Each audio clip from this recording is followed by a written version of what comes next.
Everyone எல்லோரும் எப்படி இருக்கீங்க? இன்றைக்கி நம்ம பார்க்க போகிற டாபிக் வந்து WhatsApp status, Instagram stories and social மீடியாவில் நீங்கள் போகிற எல்லா போஸ்ட் பற்றியும் தான். இதை பற்றி நான் ரீசெண்டாக ஒரு குரூப் ஆஃப் பீப்புள் கிட்ட பேசினேன். அப்போது ஒவ்வொருத்தரோட மைண்ட் செட்டை வந்து நான் அண்டர்ஸ்டாண்ட் பண்ணிக்கிட்டேன். இப்போ நம்ம ஒரு ரெசார்ட் போனாலோ இல்லை நம்ம ஒரு இடத்துல சாப்பிட்றனாலோ முதல்ல நம்ம என்ன பண்ணுறோம், அதை ஒரு ஃபோட்டோ எடுத்து நம்ம ஸ்டேட்டஸாக போடுறோம். அதுவே இப்போ ஒரு படத்துக்கு போனால் நான் இது வந்து ரொம்ப ஒரு 90% ஆஃப் த க்ரௌட் பண்ணுறது இதை நான் பார்க்குறேன். என்ன பண்ணுறாங்கன்னா, அந்த இன்ட்ரொடக்ஷன் சீனை வந்து கேமராவில் எடுத்து அதை ஒரு போஸ்ட்டாக போடுறது. நான் இந்த படத்தை பார்க்குறேன், நான் இந்த ஃபுட்டை சாப்பிட்றேன், நான் வந்து என்னோடய சந்தோஷத்தை பகிர்ந்துக்கிறேன் அப்படின்ற மைண்ட் செட்டில் தான் நிறைய பேர் பண்ணுறீங்க. இதில் தப்பு ரைட்டு எதுவுமே கிடையாது. நான் ஆஸ் ஆல்வேஸ் நான் சொல்கிற மாதிரி என்னோடய தேர்ட் ஆங்கிளை நான் சொல்லலான் இருக்கேன் இதில். அதானே நம்மளோட சேனலோட மோட்டிவ். ஸோ இப்போ நீங்கள் ஒரு நல்ல ரெஸ்டாரண்ட் போகிறீங்க, நல்ல ஃபுட்டு சாப்பிட்றீங்க, அது அழகாக ஃபோட்டோலாம் எடுத்து இங்கே ஸ்டேட்டஸாக போடுறீங்க. நம்ம முன்னோர்கள் மட்டும் இல்லாமல் நம்ம சின்ன பசங்களாக இருக்கிறப்பவே நம்ம ஒரு விஷயம் ஃபாலோ பண்ணியிருப்போம். ஞாபகம் இருக்கா உங்களுக்கு?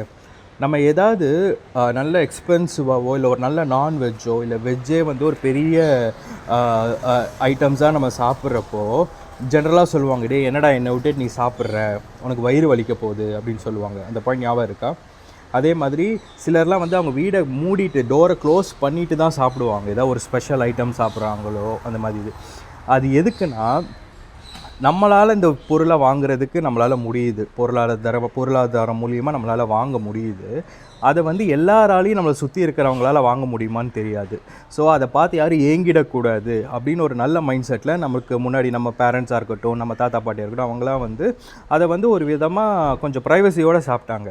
ஆனால் இப்போ என்ன பண்ணுறோம், நம்ம ஒரு நல்ல காஸ்ட்லி ரெஸ்டாரண்ட் போகிறோம், ஒரு டீம் அவுட்டிங்காக இருக்கட்டும், ஆஃபீஸ் மீட்டிங்காக இருக்கட்டும், இல்லை ஃபேமிலியாக இருக்கட்டும், நம்ம போய் என்ன பண்ணுறோம், அதை வந்து ஒரு ஃபோட்டோவாக எடுத்து நம்ம ஸ்டேட்டஸில் ஷேர் பண்ணுறோம்.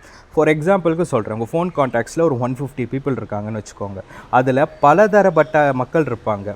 Lower middle class, upper middle class, இன்னொன்று ரிச் பீப்புள் எல்லாருமே இருப்பாங்களேன்னு வச்சுக்கோங்களேன். ஆனால் நம்ம சாப்பிட்றத வந்து ஒருவேளை ஒருத்தரால் ஒரு கடனில் இருக்காரோ, ஒரு இஎம்ஐயில் ரொம்ப டஃப்பாக இருக்காரோ, அவர் நம்ம சாப்பிட்றத பார்த்துச்சா நம்மளால் இப்படி சாப்பிட முடியலையே, நம்ம குழந்தைங்களை இப்படி கூட்டிகிட்டு போக முடியலையே அப்படின்னு ஒரு எண்ணம் வந்ததுன்னா அந்த தாட்ஸ் வந்து உங்களை தாங்க டிஸ்டர்ப் பண்ணும். இது வந்து சயின்டிஃபிக் ஃபேக்ட். நான் ஒன்றும் இதை வந்து உங்களுக்கு வந்து ஒரு மூட நம்பிக்கையாலாம் சொல்லலை. இதை வந்து நிறைய பேர் புரிஞ்சுக்கவும் மாட்டாங்க, அண்டர்ஸ்டாண்ட் பண்ணிக்க மாட்டாங்க. ஓகே, தட்ஸ் ஓகே, அது உங்கள் பெர்ஸ்பெக்டிவ். நான் திரும்பவும் சொல்கிறேன், இது என்னோடய ஆங்கிள் மட்டும்தான், தேர்ட் ஆங்கிள்.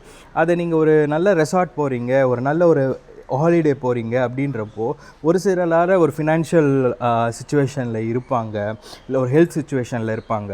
அவங்களால போக முடியாட்டி அது அவங்க ஃபீலிங் வந்து உங்களை அட்டாக் பண்ணும். அதனால் ஒரு ப்ரைவசியாக நான் ஃபாலோ பண்ணுறதுங்க, நீங்கள் ஃபாலோ பண்ணணுன்ற கம்பல்ஷனே கிடையாது. நான் எந்த ஹோட்டல் போய் சாப்பிட்டாலும், எந்த படம் பார்த்தாலும் நான் ஸ்டேட்டஸ் போட மாட்டேன். ஏன்னா நான் ஏன் இன்னொருத்தர் அதை ஆசையை தூண்டி விடணும். அவங்க ஏதோ ஒரு முக்கியமான மீட்டிங்கில் இருப்பாங்க, இல்லை ஒரு எமர்ஜென்சி ஹாஸ்பிட்டல் சுச்சுவேஷனில் இருப்பாங்க. இந்த மாதிரி இருக்கிறப்போ எதுக்கு நம்ம வந்து அதை வந்து நம்ம லீக் பண்ணணும்?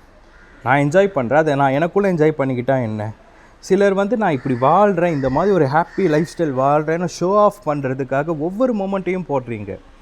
அது எவ்வளோ தூரம் அது வந்து நல்ல விதத்தில் ரீச் ஆகுதுன்றது தான் என்னோடய கொஸ்டின் மார்க்.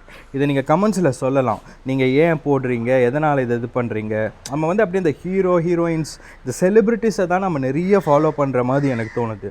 அவங்க லைஃப் ஸ்டைல் அவங்க பண்ணுற மாதிரியே நம்ம அவங்கள மாதிரி ட்ரெஸ் பண்ணுறது, அந்த மாதிரி ஒரு சாங் போட்டு போஸ்ட் போடுறது, எல்லாமே ஒரு லிமிட்டோடு இருந்தால் ஓகேன்ற. நான் வந்து நீங்கள் போகிற எவ்ரி பிளேஸை வந்து நீங்கள் வந்து போடணுன்ற அவசியம் இல்லைன்றது தான் என்னோடய பாயிண்ட்டு.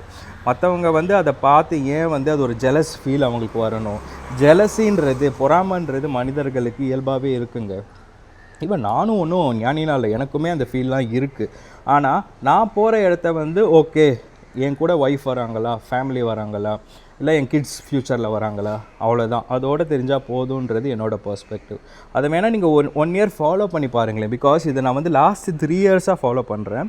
எனக்கு ரொம்ப பீஸ்ஃபுல்லாக இருக்குது. நான் பர்சனலாக எக்ஸ்பீரியன்ஸ் பண்ணனால தான் இதை நான் சொல்கிறேன். இல்லாட்டி இதை நான் வந்து இந்த டாபிக் நான் பேசணும்னு அவசியம் இல்லை. இதை வந்து நான் இப்போ பார்க்குறப்போ நம்ம டெக்னாலஜியை ஓவர் யூஸ் பண்ணுற மாதிரி இருக்குது. அதை பற்றி நீங்கள் என்ன நினைக்கிறீங்கன்றதை நீங்கள் எனக்கு கமெண்ட்ஸில் சொல்லுங்கள். அண்ட் ஈவன் ஒரு படத்துக்கு போனாலும் சரி, அதெல்லாம் எதுக்கு அந்த ஓப்பனிங் சீனை கண்டிப்பாக அதை நீங்கள் ஒரு 25-30 இயர் ஓல்டு நீங்கள் பண்ணுறத ஒரு 15 இயர் ஓல்டு 10 இயர் ஓல்டு பார்க்குறாங்கன்னு வச்சுக்கோங்களேன். அவங்களும் 18 இயர்ஸ் வரப்போ அதே தான் ஃபாலோ பண்ணுறாங்க. ஸோ ஒரு ப்ரைவசின்றதே குறையுது. இன்னும் இன்னும் சிலர் வந்து இன்ஸ்டாகிராமில் வந்து ஹஸ்பண்ட் அண்ட் ஒய்ஃபாக இருக்கட்டும், லவ்வர்ஸாக இருக்கட்டும், அவங்க இன்டிமேட்டாக இருக்கிறதெல்லாம் கூட போஸ்ட் பண்ணுறாங்க. இன்னும் எதெல்லாம் போஸ்ட் பண்ண போகிறாங்கன்னு தெரியல காலம் போகிற போக்கில். பட் நமக்குன்னு ஒரு சர்க்கிள், ஒரு பவுண்ட்ரி சில இடத்துல இருந்தால் நல்லதுன்றது என்னோட பெர்ஸ்பெக்டிவ். அதை பற்றி நீங்கள் என்ன நினைக்கிறீங்கன்றதை சொல்லுங்கள். இதை பற்றி நம்ம இன்னொரு நாள் கூட திரும்ப பேசலாம். Thank you so much. Have a nice day.